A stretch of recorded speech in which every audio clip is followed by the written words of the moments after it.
Discover the sacred biblical transformation of your birth month, revealed messages of God's plan. In the 3rd year of Jehoiakim, in the barren land of Midian, the sun cast a relentless heat over a humble shepherd named Moses. He had spent years tending his father-in-law Jethro's flock, yet each day blended into the next, an endless stream of mundane tasks. The cries of his people, the children of Israel, echoed in his mind a haunting reminder of the bondage they suffered at the hands of Pharaoh. Torn between the opulence of his past and the simplicity of his present, Moses's heart was heavy with a divine weight he could scarcely understand. On this fateful day, as Moses guided his sheep to a rocky outcrop amidst the arid landscape, something extraordinary captured his attention. Flames flickered in the distance, an unearthly glow against the dry foliage. Yet, to his astonishment, the bush burned without being consumed. Awe overtook him, stirring a curiosity he could not resist. "What is this?" he murmured, feeling compelled to draw closer. Suddenly, he felt an electric tremor in the air, sensing he stood on sacred ground. "Moses! Moses!" The call broke through the stillness like a thunderclap. A deep shiver coursed through his spine.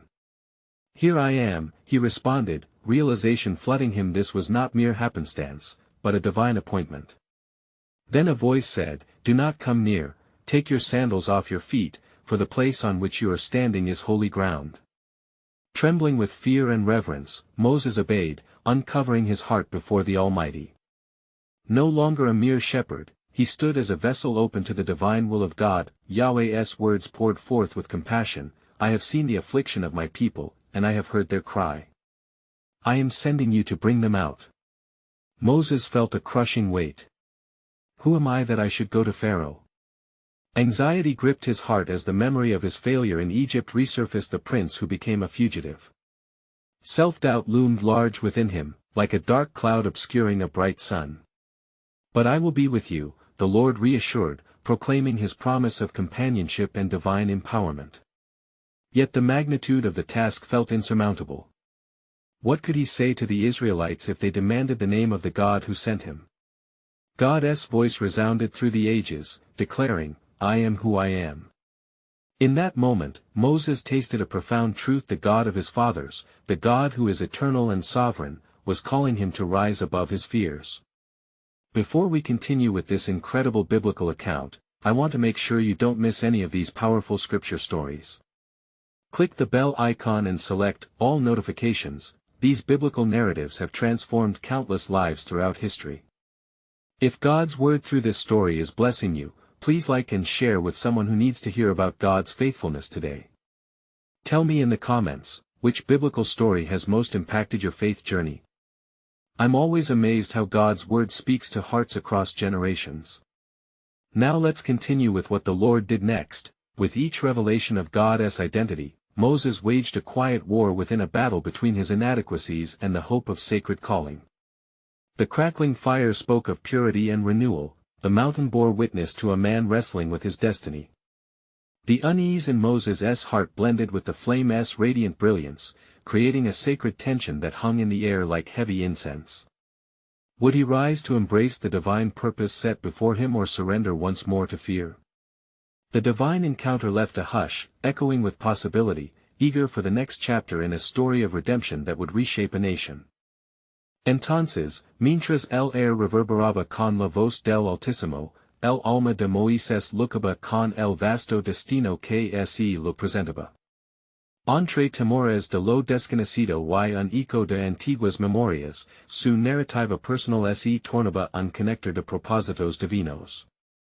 Si voy a los hijos de Israel y les digo, el Dios de vuestros padres me ha enviado a vosotros, y ellos me preguntan, ¿cuál es su nombre? Que les responderá.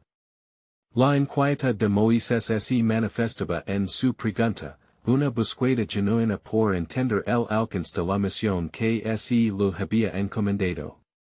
La voz de Dios resonó con claridad y autoridad. Así dirás a los hijos de Israel, yo soy mi ha enviado a vosotros. Y dirás a ellos, Yahv, el Dios de vuestros padres, el Dios de Abraham, el Dios de Isaac y el Dios de Jacob, mi ha enviado a vosotros. Este es mi nombre para siempre, y este es mi memorial de generación en generación. Así, la identidad de Dios se estableció como faro en el camino incierto que Moisés debía recorrer, con cada palabra, una luz divina parecía iluminar el corazón de Moisés, ahuyentando la sombra del miedo. Aun así, el peso de la responsabilidad lo oprimía. Que si no me creen? Que si no me escuchan, clamó, con dudas que se arremolinaban en su mente. ¿Qué tienes en tu mano? Preguntó el Señor. Mirando a su alrededor, Moisés vio su cayado, una simple vara de pastor.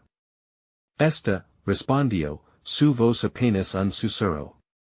Échala en el suelo, ordenó el Señor. Al hacerlo, la vara se convirtió en una serpiente, y Moisés retrocedió aterrorizado. Extiende tu mano y tomala por la cola, dijo Dios. Así lo hizo, y la serpiente se volvió vara nuevamente. Esto harán al creer que yo te enví. Dios lo proporcionó entonces otros milagros, hacer que su mano se volviera leprosa y se sanara de nuevo al instante. Cada signo, un recordatorio de la soberanía de Yahweh, la chispa de fe que se incendia en el corazón vacilante de Moisés, pero la resistencia de Moisés no cedía. Señor, nunca he sido un hombre de palabras, y aún más, soy lento de habla y torpe de lengua. El Señor, paciente y compasivo, dijo, quien dio la boca al hombre. O quien hizo al mudo, o al sordo, o al que vi, o al ciego. No soy yo el Señor. Vi, pues, y yo estar en tu boca, y te enseñar lo que has de hablar. Con dudas en su pecho, Moisés temía el rechazo, el juicio que podría enfrentar ante aquellos a quienes había de liberar y así, en medio de la lucha entre su llamado y su inseguridad, se dio cuenta de algo profundo, no era su capacidad la que contaba, sino la gracia de Dios operando a través de él. Elige la senda de tu designio, yo haré el resto, dijo el Señor, finalmente, rendido ante esta poderosa revelación, Moisés respondió, envíame, Señor. En ese momento, un nuevo capítulo se abría tanto en su vida como en la historia de Israel. Y cuando de pronto, Dios lo reveló que su hermano Aaron sería su portavoz, las promesas del Elohim comenzaron a entrelazarse con la voluntad de un hombre, marcando el camino hacia el exilio de Egipto, así, el pueblo de Israel continuaría bajo la opresión del faraón. Pero un susurro de esperanza comenzaba a levantarse de la decepción. El propósito divino siempre había estado en marcha, y el tiempo de liberación estaba cerca. Esto no es solo un llamado, Moisés, es parte de un milagro que cambiará la historia. Y mientras el viento del desierto soplaba suavemente, el fuego del bush ardiente palpitaba como un testigo eterno de lo que estaba por venir. La sombra de la redención se asomaba a la puerta de la historia. ¿Y qué sucederá cuando el pueblo escuche la voz de su libertador? Respondrán a la promesa de liberación. Solo el tiempo, tejido en la perfecta voluntad de Dios, revelará el gran desenlace de esta saga.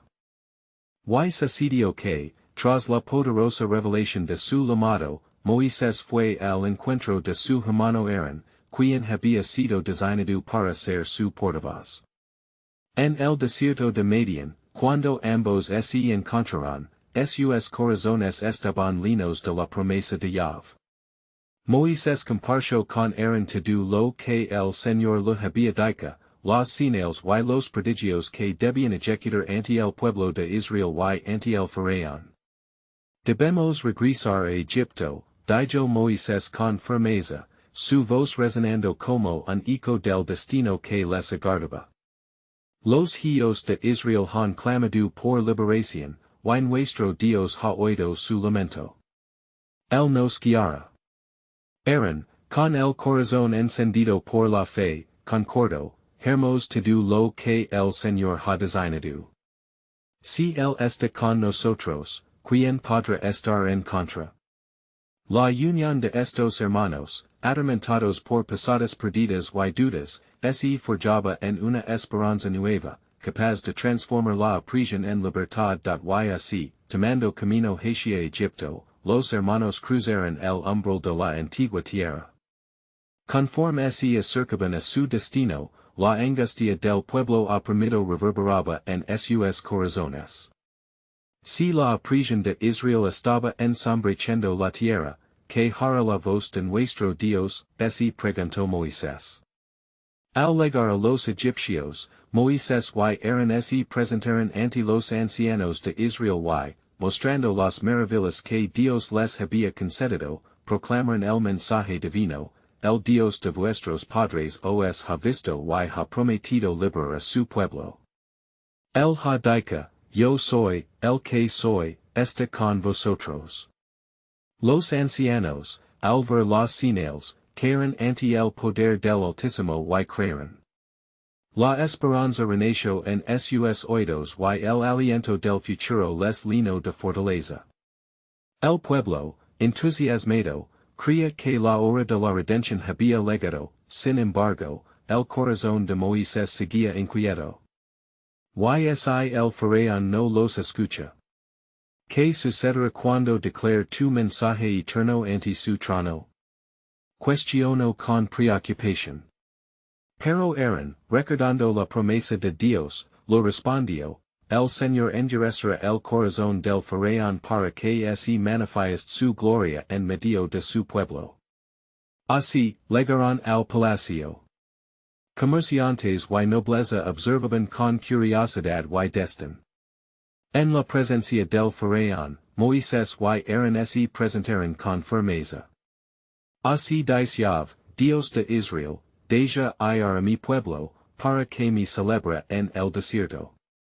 La voz de Aaron retumbó en la sala como un decreto de guerra contra la injusticia del faraón.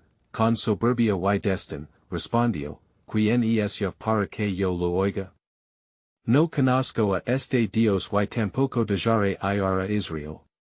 Sus palabras eran como un golpe, despojando de fuerza la fe de Moisés, quien sintió que una serpiente se erguía en su pecho, anticipando la dura resistencia que enfrentaría. El Señor tuvo compasión de su siervo. Moisés, no temas. Te he llamado para que veas mi gloria en la liberación de mi pueblo. Mi mano despliega milagros sobre la tierra. Así el ciclo de la redención se iniciaba, marcando la pauta de una lucha entre lo divino y lo terreno.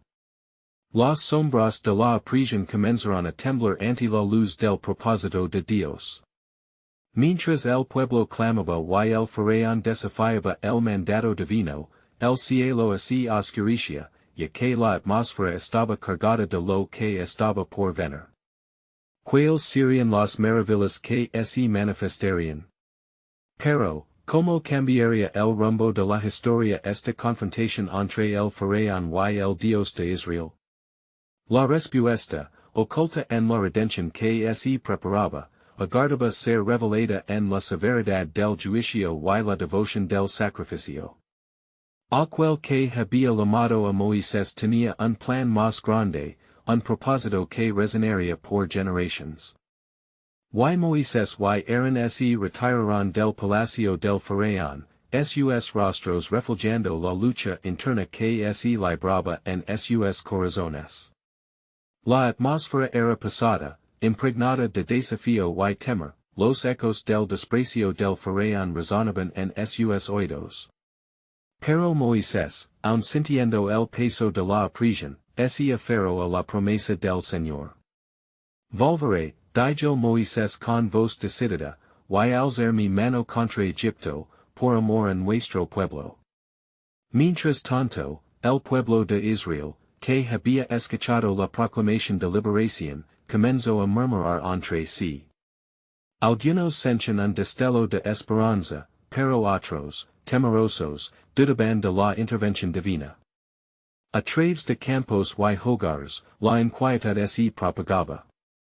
Yav, sin embargo, estaba preparando algo que superaría toda expectativa. Él nos ha prometido, decía una anciana entre sus vecinos, no podemos rendirnos ahora.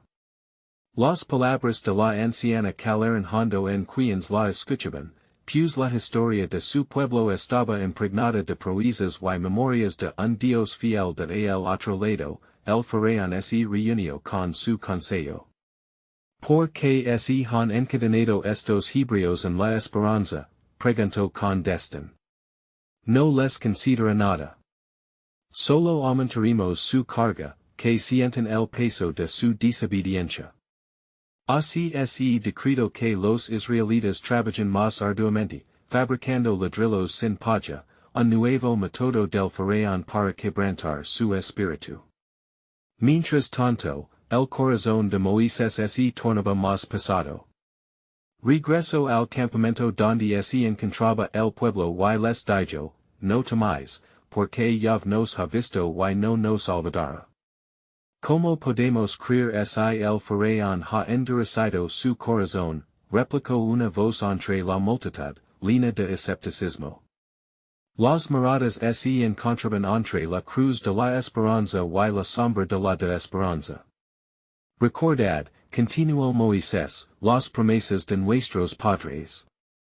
Dios les prometió una tierra de leche y miel. No es el faraón quien nos definirá, sino el eterno Dios de Abraham, Isaac y Jacob. Y así, el pueblo comenzó a clamar a Yahvé en sus corazones. La angustia y la presión comenzaron a transformarse en un fervor de oración.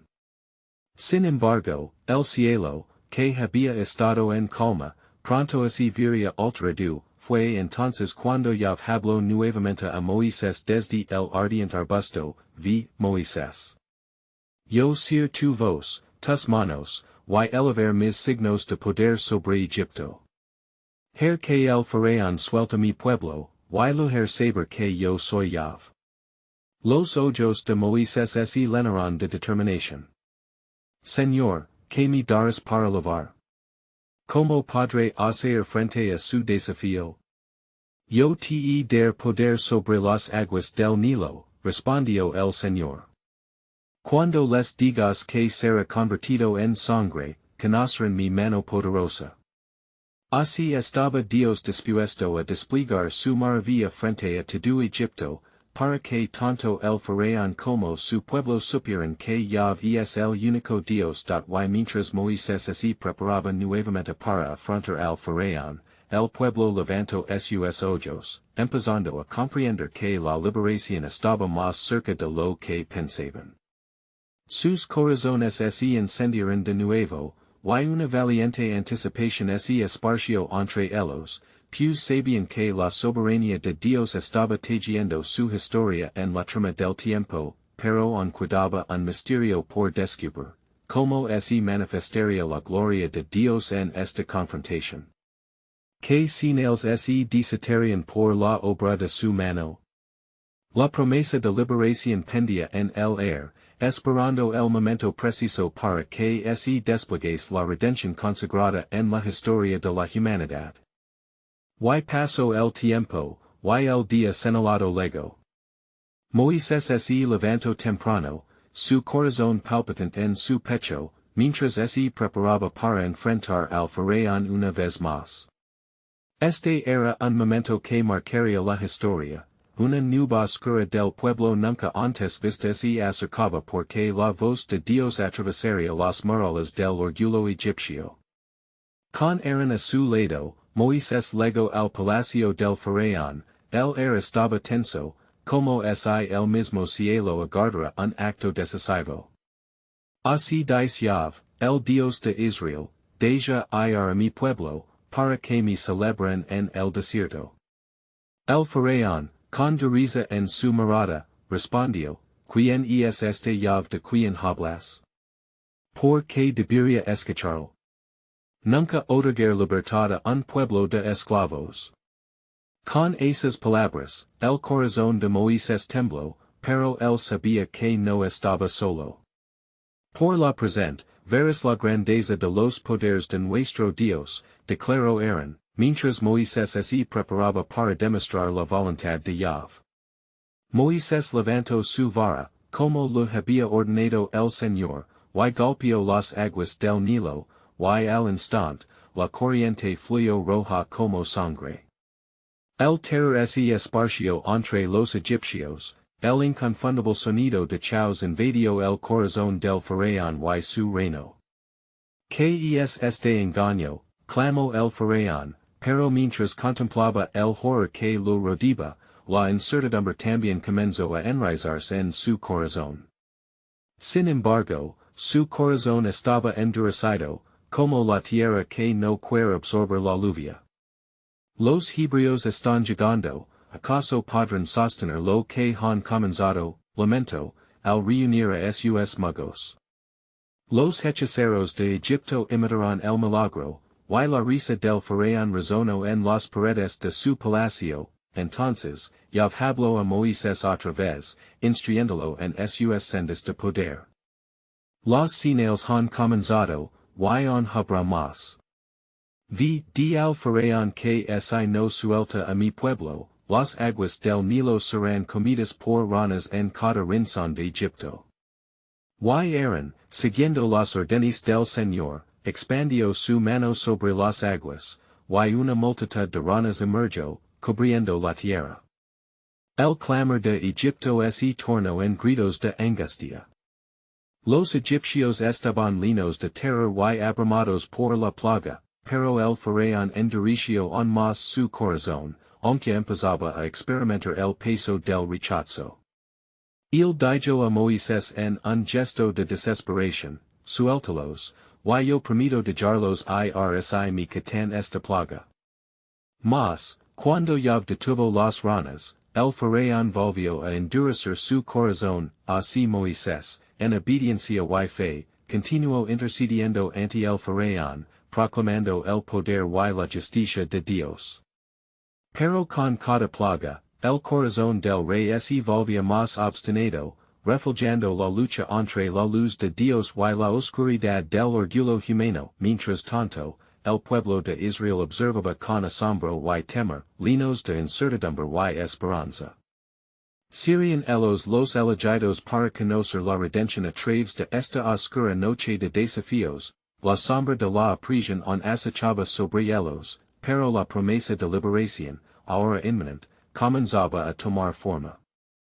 Los ríos de sufrimiento traían consigo un crecimiento envuelto en la fe, y sobre el horizonte se vislumbraba un camino de regreso a la tierra prometida. Así, la historia de liberación de Israel se trazaba en el firmamento, abrazando el propósito divino de Dios, mientras todos esperaban con ansias la inminente revelación de su gloria. ¿Qué otras maravillas están por venir? Y que part desempeñará cada corazón en el desenlace del plan soberano de Dios. Y aconteció que, después de que las señales del Señor continuaron manifestándose con poder, una tercera plaga llegó sobre la tierra de Egipto, y fue la plaga de los piojos. Moisés y Aaron, en obediencia, se dirigieron nuevamente al faraón, y Aaron extendió su vara sobre el polvo de la tierra, y el polvo se convirtió en piojos en todo Egipto. Y los piojos infestaron a hombres y bestias, y no hubo rincón en la tierra de Egipto que no fuese afectado. Los magos de Egipto, tratando de igualar la obra de Dios, dijeron al faraón, este es el dedo de Dios.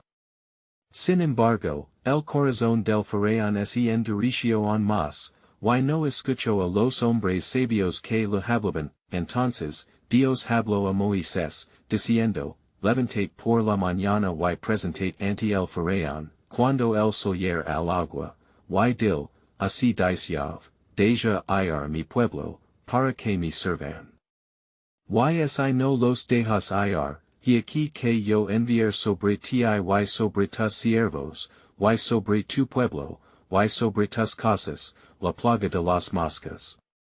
Moisés, que había sentido el peso del rechazo y la dura benevolencia del faraón, se armó de valor y siguió las instrucciones del Señor. Al amanecer, enfrentó al faraón a las orillas del Nilo, y lo entregó el mensaje del Todopoderoso. El faraón, aunque rodeado de la calamidad, mantuvo su obstinación. No hay más que hablar, expresó con arrogant determinación, mientras las moscas comenzaban a cubrir su reino. Mas, en la tierra de Gozán, donde estaban los hijos de Israel, la plaga no se manifestó. Y así, el pueblo de Dios fue testigo de la diferencia entre la tierra de Egipto y su refugio. Con cada plaga el faraón parecía estar siendo empujado a una decisión, aunque su corazón, inflexible como el hierro, lo mantenía esclavo de su propio orgullo. El llanto del pueblo de Israel se mezclaba con el clamor desesperado de Egipto, un eco de súplica que resonaba en los corazones de aquellos que conocen la justicia de Dios. El faraón, llegando con el destino de su nación, pidió a Moisés que orara por él para quitar la plaga. Pero una vez que el Señor detuvo las moscas, su corazón regresó a la resistencia. Hombres como tú no gobiernan mi tierra, siguió proclamando, mientras que nuevamente el velo del obstáculo entre él y la voluntad de Dios. Fue entonces que el Señor mostró a Moisés lo que estaba por hacerse, vi del al faraón que si no deja ir a mi pueblo, la mano de mi juicio será sobre él con plagas aún más graves, y conocerá que yo soy Yahvé. Y así, la angustia y el juicio comenzaron a entrelazarse, un hilo de sufrimiento que se extendía desde Egipto hasta la esperanza de Israel. La promesa de liberación, palpable en el aire, parecía a la vez lejana y cercana, como un sueño anhelado en la noche oscura. Así que, al amanecer de una nueva mañana, la historia se iba tejiendo con cada plaga, cada súplica y cada decisión, revelando la profundidad de la soberanía divina. El pueblo miraba con ansias, preguntándose qué siguiente demostración de poder sostendría Dios en su mano. Los ojos de Moisés brillaban con confianza, sabiendo que el tiempo de la liberación estaba cerca, pero también comprendía que el faraón estaba destinado a jugar un papel crucial en el desenlace del drama divino. ¿Serás tú el instrumento de mi gloria o la piedra que será y se quebrara? Las tierras estaban a punto de ser sacudidas hasta sus cimientos, y la redención a un tiempo prometida se acercaba, mientras la historia de Israel se preparaba para ser grabada en las páginas del tiempo, apuntando al cumplimiento de la eterna promesa de Dios. Y sucedió que, después de la plaga de las moscas, el Señor habló una vez más a Moisés y Aarón, diciendo, vi al faraón y dil, así dice Yahvé, hasta cuando rehusarás humilar delante de mí. Deja ir a mi pueblo, para que me sirvan, pues si rehusas dejarlos ir, yo enviar sobre ti y sobre tus siervos, y sobre tu pueblo, la plaga pestilential. Moisés sintió el peso de la misión. Las palabras del Señor resonaban en su ser, llenas de poder y autoridad. Al encontrarse nuevamente ante el faraón, el cargado de la pestilencia de su desobediencia, Moisés habló con firmeza, así dice el Señor, si no dejas ir a mi pueblo, la mano de mi juicio será con una plaga que barrera todo tu ganado y tus bestias en el campo. El faraón, igual de obstinado que antes y confiado en la fortaleza de su corazón, desestimó la advertencia. ¿Quién es el Señor? ¿Acaso yo he de oír su voz? Respondió con desdén. En su arrogancia, no comprendía que su corazón, endurecido por la soberbia, lo llevaría a su propia ruina. La mañana siguiente, se desató la plaga de los ganados. Mortales pests recorrieron la tierra, y todo animal en Egipto cayó, mientras las ovejas y los bueyes de los israelitas permanecieron sanos y salvos. El clamor del pueblo egipcio se mezcló con la desesperación, mientras alrededor de ellos la muerte acechaba, todavía el faraón se negaba a entender, y su corazón se hacía más turco. Así hablaron los servientes del faraón con él, instándolo a que pusiese fin a su obstinación, debes dejar ir a los hebreos. Has de ver como Egipto se destruye completamente. Mientras tanto, el pueblo de Dios, en la tierra de Gozán, observaba con asombro el cumplimiento de la palabra de Yahvé. Ellos veían la gloria del Señor manifestándose, mientras contemplaban en sus corazones los tiempos de la promesa, que pronto se volverían realidad. Se sintieron animados, pues pronto habrían de ser liberados de la prisión de quien los había esclavizado por tanto tiempo. Aquella noche, el Señor habló a Moisés de nuevo, y aquí, yo traer sobre ti una plaga de sarna muy mala. Moisés, toma puñados de ceniza de un horno y así rala hacia los cielos, ante los ojos del faraón. Y la ceniza se convertirá en polvo fino que se esparcirá por toda la tierra y dará lugar a lagas y sarna sobre hombres y bestias. Y Moisés así hizo, levando ceniza a la corte del faraón, y la tierra se llenó de lagas. Los magos ya no pudieron soportar el flagelo, y escaparon, llenos de angustia y de esperanza, al ser incapaces de replicar las obras poderosas de Dios. El faraón vio la aflicción, y en su ceguera, clamó a Moisés para que orara en su favor. Mas, cada vez que el Señor levantaba su mano, el faraón se negaba a ceder, anestesiado por la dureza de su corazón. Así, se iban acumulando las evidencias de la soberanía de Dios frente a la terquedad de un rey humano que no quería entender. ¿Dónde estás, oh rey, donde se manifiesta mi justicia? Resonaba la voz divina en el aire denso de Egipto, mientras se acercaba la hora de la liberación. Y así, la historia seguía su curso, cada plaga sirviendo para hacer resplandecer un nuevo aspecto de la gloria de Yahvé. A medida que la noche caía, la oscuridad se acercaba como un previo del juicio, y Moisés, con el corazón palpitante, sabía que la verdadera liberación estaba en por venir, el tiempo se aproxima, como responderás al llamado de Dios. Y en el aire, flotaba una promesa inquietante que resonaba en el corazón de Israel, el momento de la salvación está cerca, y el mundo conocerá mi poder y mi misericordia. Y sucedió que el Señor habló a Moisés y lo dijo, vi de nuevo al faraón y dil, así dice el Señor Dios de los Hebreos, y aquí, yo enviar sobre ti la plaga de granizo, tal como nunca ha habido en Egipto desde su fundación hasta este tiempo. La voz del Señor retumbó en la tierra de Egipto, como un eco de advertencia que resonaría en el corazón de aquellos que se negaban a escuchar. Moisés, lleno de reverencia y temor de Dios, levo esta palabra al faraón. Así dice Yahvé, deja ir a mi pueblo, para que me sirvan, porque mañana, a esta misma hora, llover granizo muy fuerte, tal como nunca ha habido en Egipto desde el día en que se fundó. El faraón miró a Moisés con desdén, considerándose invulnerable, y respondió, ¿Quién es el Señor, para que yo escuche su voz? No dejaré ir al pueblo.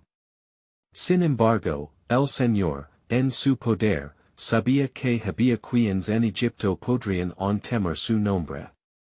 Entonces Moisés proclamó, los que temen la palabra del Señor apresuran a sus siervos y animales al refugio, porque el granizo será sobre todo el que no encuentre abrigo. La advertencia fue clara, y muchos de los egipcios, percibiendo la gravedad de la amenaza, obedecieron la voz de Yahvé, mientras que los que desafiaban la palabra de Dios permanecieron aferrados a su terquedad. De la mañana siguiente, el cielo se oscureció, sombras cargadas de la ira divina cubrieron la tierra, y un viento poderoso levó el sonido del juicio inminente. Moisés, mirando hacia los cielos, clamó al Señor, y en respuesta, el granizo comenzó a caer, golpeando la tierra con una fuerza devastadora, destruyendo árboles y derribando edificios en su furia. El faraón, sintiendo el peso del juicio, envió a llamar apresuradamente a Moisés. He pecado esta vez, dijo, el Señor es justo, y yo y mi pueblo somos malvados. Clama al Señor por mí, y yo dejaré ir a los hebreos. Pero al ver que la tempestad se calmaba, su corazón se volvió a endurecer. En la tierra de Gozán, donde habitaban los israelitas, el granizo no causó daño alguno. La protección de Dios sobre su pueblo se fortalecía, y sus corazones rebosaban de fe y esperanza, sabiendo que el tiempo de su liberación se acercaba. Pronto veremos la gloria del Señor, proclamaban unos a otros, fortaleciendo su confianza en las promesas que Dios les había hecho. Mientras el granizo caía, y la destrucción se desataba en Egipto, Moisés anhelaba que el faraón, en su desesperación, finalmente reconociera la soberanía de Dios. Lo dijo con fervor, el tiempo se acerca, faraón, el Señor ha mostrado su poder, no solo para ti, sino también que toda la tierra vea su gloria. Cada plaga resonaba como un cuerno de guerra, proclamando que la justicia de Dios prevalecería. Y así, la historia avanzaba, donde cada plaga se convertiría en un testigo del poder divino y un llamado a la redención. Pero en el fondo de la tormenta, un secreto divino aguardaba, dejando las puertas abiertas a la revelación más grande de todas. La liberación está cerca, mas la verdadera señal del Mesías aún aguarda en el plan eterno de Dios. Y aconteció que, tras la plaga de granizo, el corazón del faraón continuó endureciéndose. Se levantó de su trono y, con ira, convocó a sus sabios y adivinos para buscar consejo. ¿Qué más podrá hacer este Dios de los hebreos? Preguntaban, murmulos de inquietud invadieron la corte, mientras la devastación del granizo aún pasaba sobre ellos. Entonces el faraón, mirando por la ventana de su palacio, vio sus campos asolados y su pueblo en duelo. La desesperación lo abordó, pero su orgullo lo mantenía prisionero. En su angustia, llamó de nuevo a Moisés. He aquí, yo clamaré al Señor, si cesa el granizo, dejaré ir a los hebreos, prometió, pero con una voz casi incrédula. Moisés, con la vara de Dios en su mano, respondió, cuando el granizo cese, tú sabrás que el Señor es Dios, y que yo he venido por su mandato. Pero, faraón, considera con cuidado, si te vuelves a endurecer, el juicio será aún más severo. Y Moisés salió de la presencia del faraón, y clamó al Señor, y el cielo escuchó su clamor. El granizo se detuvo, y el sol volvió a brillar sobre Egipto. El faraón, al ver así, llegó a sentir un ligero destello de esperanza, pero su corazón no cambió. Mandó a sus hombres a recoger los escombros, ignorando que el poder de Dios se manifestaba entre ellos. Mientras tanto, en la tierra de Gozán, los israelitas celebraban la bondad del Señor. Su fe crecía, pues cada plaga era un recordatorio de su propósito para con ellos. Él nos liberará, dicen con corazones ardientes. Por su mano poderosa seremos rescatados. Y después de un tiempo, el Señor habló a Moisés nuevamente. Di a faraón y dil, así dice el Señor, yo traer sobre Egipto la plaga de langostas. Comerán los restos que dejó el granizo, y todas las plantas de los campos serán consumidas. Esta plaga será la más severa. Moisés, obediente, se presentó ante el faraón una vez más. Así dice el Señor, deja ir a mi pueblo, para que me sirvan. Si no lo haces, una plaga de langostas vendrá y cubrirá la faz de la tierra. El faraón, enrojeciendo de ira, lo gritó, quien es este Dios que desafía mi autoridad. Yo nunca dejaré ir a tu pueblo. Pero en su interior, una duda comenzó a gestarse. Llamó a sus consejeros. Que hermos. La tierra es está llenando de plagas, y su Dios muestra un poder que no podemos ignorar. Un anciano, sabio en años, lo dijo, Faraón, este es un combate no solo contra un hombre, sino contra Dios mismo. Y es mejor que tú cedas ante su poder antes que la tierra sea completamente devastada. Mientras las langostas comenzaron a reunir fuerzas, el pueblo de Israel oraba fervientemente a su Dios, que estaba a punto de revelar su plan eterno. La desesperación de Egipto se incrementaba, y la fe de los hebreos crecía, el cumplimiento de la promesa estaba a la vista. Y mientras se acercaba lo inevitable, se escuchó un eco en los cielos, la libertad de mi pueblo se acerca, pero el verdadero juicio de Egipto aún está por manifestarse. Preparense, pues esta es solo la primera de las tres plagas que celebran un pacto irrevocable entre el Creador y su pueblo. Y así sucedió, después de una serie interminable de pruebas que sacudieron la tierra de Egipto, que Moisés regresó ante el faraón con un mensaje firmado en la mano de Dios. Así dice Yahvé, el tiempo de la liberación está cerca. He enviado plagas para mostrar mi poder, y el corazón del faraón se ha endurecido para que se manifieste mi gloria. Moisés y Aaron, como heraldos del Altísimo, entraron al palacio, la atmósfera tensa, como un aire cargado de tormenta. Deja ir a mi pueblo, proclamó Moisés, su voz resonando con la autoridad del cielo. Pero el faraón, ávido de poder y orgullo, desestimó la advertencia, no conocer a este Dios que mencionas. No dejaré ir a los hebreos. Entonces, en aquel momento de desafío, Dios habló a Moisés con firmeza. Ya he decidido extender mi mano contra Egipto.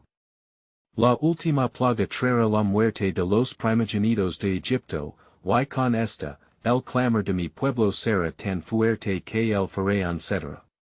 Moisés sintió el peso de la misión, la carga de la próxima decisión que cambiaría el curso de la historia. Has de ofrecer un sacrificio al pueblo, así como he ordenado. Cada familia tomará un cordero sin defecto y marcará los umbrales de sus puertas con su sangre. Al ver la sangre, pasar por sus casas y los proteger de la destrucción. El pueblo de Israel, fiel a la palabra de Dios, se preparó y celebró la Pascua, una vez más, la fe flamaba en sus corazones, pues cada acción se cargaba de esperanza. Y esa noche, cuando la luna iluminaba los cielos, el clamor del lamento egipcio resonó al verse exento del favor de Dios, mientras en la casa de los israelitas, la promesa de protección brillaba con firmeza. Al caer la administración de la última plaga, el pueblo de Israel vio como el cielo pasaba en su favor, mientras Dios liberaba un camino. Y entonces llegó el amanecer. El faraón, temblando por el dolor profundo de su pérdida, corrió hacia Moisés. Vid con todos los israelitas. Alejad de este lugar, y bendecid también, clamó con los ojos llenos de temor. Las cadenas que habían mantenido a los israelitas atados se rompieron en un abrir y cerrar de ojos. Los hijos de Israel salieron en multitudes, llevándose consigo el oro y la plata que Dios les había prometido. Moisés, guiando a su pueblo hacia la libertad, sintió una frescura nueva en el aire. Al llegar a las fronteras de Egipto, el desierto se extendía ante ellos como una promesa de nuevos comienzos. Pero la persecución no se detuvo, el faraón, al ver lo que había perdido, envió su ejército tras ellos. El mar rojo se alzaba imponente frente a Moisés y su pueblo, temor y fe luchando en sus corazones. No había suficiens tumbas en Egipto para morir allí, clamaron los israelitas en su angustia. Pero Moisés, armado con la certeza de la promesa de Dios, alzó su vara y clamó, no temáis. El Señor peleará por vosotros. Las aguas se abrieron ante sus ojos asombrados, y Moisés condujo a los israelitas a través del lecho seco del mar, cada paso un eco de la gracia del Altísimo. Una vez que todos cruzaron, el faraón lanzó su ejército al mar, mas las aguas, como obedience a la voz de Dios, se cerraron sobre ellos, dando fin a la opresión que durante tanto tiempo había aplastado al pueblo de Dios. Y así, los israelitas llegan a la otra orilla, su fe renovada, sus corazones llenos de alabanza. Cantaré a Yahweh, porque se ha exaltado grandemente, ha arrojado al mar al caballo y al jinete. El eco de su celebración glorificaba al Dios que había cumplido su promesa, quien nunca dejó de cuidar a su pueblo. Este acto de liberación se convirtió en un monumento de la fidelidad divina, un testimonio grabado en la historia de Israel. Y a partir de ese día, las generaciones futuras recordarían la grandeza del Señor, quien escuchó el clamor de su pueblo y lo libró con mano poderosa. Así es como se completa este relato, una saga de redención, de fe, de la intervención divina en la historia humana. En cada plaga, dolor y liberación, el plan soberano de Dios fue tallado, creando un magnífico hilo que nos leva hacia la salvación que culmina en Cristo. Y hoy, tú puedes experimentar esta salvación, esta liberación, en tu vida. Te invitamos a recibir la verdad y la luz que se encuentran en Cristo Jesús. No dejes pasar esta oportunidad. Suscribid imaginativamente en nuestro canal ahora para no perder las siguientes poderosas historias bíblicas que transforman corazones. Dale unlike ahora para ayudar a esparcir la palabra de Dios a través del algoritmo. Queremos leer tus reflexiones espirituales en los comentarios. ¿Cómo impacta esta historia tu fe? Y no olvides compartir instantáneamente este video con al menos 5 amigos que necesitan escuchar la verdad de Dios. No esperes ni un segundo más para ser parte de esto. Su palabra está fluyendo, y tú puedes ser parte de esta bendición.